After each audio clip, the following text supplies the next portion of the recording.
దేశంలో మరణశిక్ష అమలుకు ఉరితీసే విధానమే రాజ్యాంగబద్ధమైందని దాని స్థానంలో విషపు ఇంజెక్షన్లు లేదా ఇతర మార్గాలు తీసుకురావాలి అన్న వినతిని తిరస్కరించింది సుప్రీంకోర్టు. ప్రస్తుతానికి ఉరిశిక్షే ప్రామాణికమని స్పష్టం చేసింది. అయితే భవిష్యత్తులో అత్యంత ప్రామాణికమైన శాస్త్రీయ ఆధారాలు లభిస్తే ఈ విధానాన్ని పరిశీలించే స్వేచ్ఛ కేంద్రానికి ఉందని వెల్లడించింది.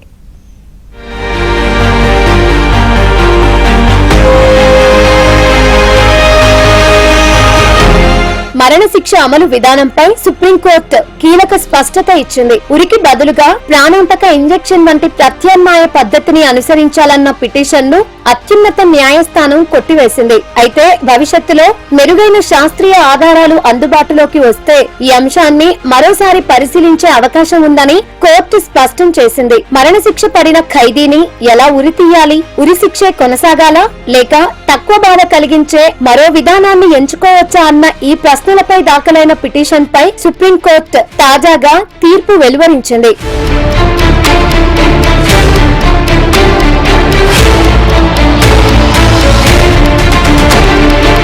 మరణశిక్షకు సంబంధించి ప్రముఖ సుప్రీంకోర్టు న్యాయవాది రిషి మల్హోత్రా 2017లో ఈ పిటిషన్ దాఖలు చేశారు. ఉరి తీయడం అత్యంత బాధాకరమైన క్రూరమైన విధానమని ఆయన వాదించారు. ప్రాణాంతక ఇంజెక్షన్, విద్యుత్ షాక్, గ్యాస్ ఛాంబర్, షూటింగ్ వంటి ప్రత్యామ్నాయ పద్ధతులను పరిశీలించాలని కోరారు. మరణశిక్ష అమలు చేసే విధానం కూడా రాజ్యాంగంలోని ఆర్టికల్ 21 కల్పించే జీవించే హక్కు, వ్యక్తిగత గౌరవానికి అనుగుణంగా ఉండాలని పిటిషన్ లో పేర్కొన్నారు. సాధ్యమైనంత తక్కువ బాధతో శిక్ష అమలు చేయాలన్న అంతర్జాతీయ సూత్రాలను కూడా ఆయన ప్రస్తావించారు.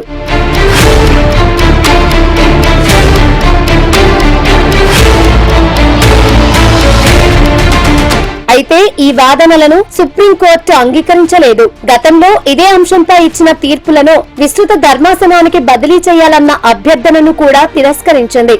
ప్రస్తుతం దేశంలో మరణశిక్ష అమలుకు ఉరి తీయడమే చట్టబద్దమైన విధానంగా కొనసాగుతోంది. దీనిని మార్చేందుకు కేంద్రం కూడా సుముఖంగా లేదని కోర్టు దృష్టికి వచ్చింది. తమ ప్రస్తుత నిర్ణయమే ఈ అంశంపై శాశ్వతంగా తలుపులు మూసివేసినట్లు కాదని స్పష్టం చేసింది. భవిష్యత్తులో తక్కువ బాధ, మెరుగైన శాస్త్రీయ ఆధారాలతో కూడిన ప్రత్యామ్నాయ విధానాలు అందుబాటులోకి వస్తే అప్పుడు ఈ అంశాన్ని మళ్లీ పరిశీలించే అవకాశం ఉందని తెలిపింది. The Supreme Court of India today passed a very historic judgment where they have held that right to die with dignity is of course a constitutional right, but then they have left everything to Government of India whether they want to consider its judgment in its correct perspective, which is that if the government can come with scientific evaluation that which is a better way of conducting execution and which is best human way, then they should consider it in a right perspective. ప్రస్తుతానికి మరణశిక్ష అమలుకు ఉరి తీయడమే కొనసాగనుంది.